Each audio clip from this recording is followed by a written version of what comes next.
Hey again, Slide Kicks. This is Mike Robertson bringing you episode 3 of ClickStarters, the video series devoted to stamping out ugly slides.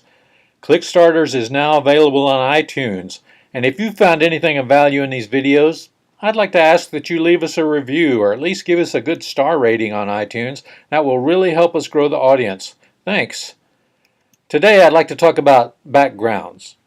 Now, we don't yet have a way to have words just magically hover in the air, so we project them onto a screen. That means there has to be something behind those words. It's usually a default background like this, or, heaven forbid, like this. Please don't put your audience in the spotlight by using a glaring white background. There are much better choices you can make. Why, even basic black is a better choice. The thing you want to consider is contrast. What will set your words off most effectively? White text on black is great. It really stands out. Yellow and red also work well.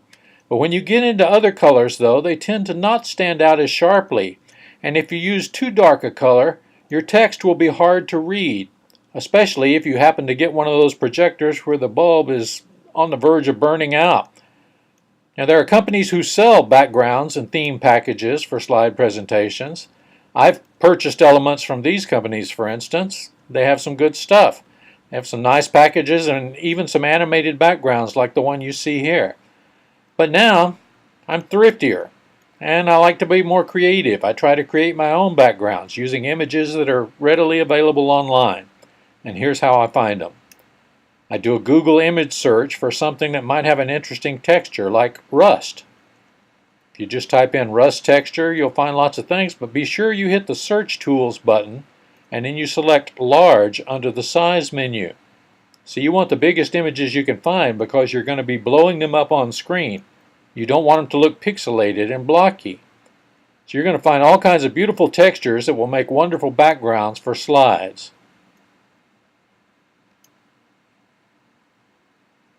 Isn't that gorgeous? If you want to know how I did that effect there at the end, drop me an email, I'll tell you.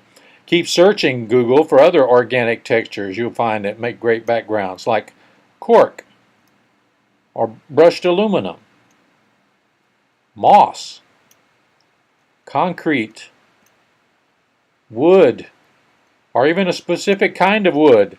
I searched for burled walnut. Look at some of the beautiful samples I found here. Even algae.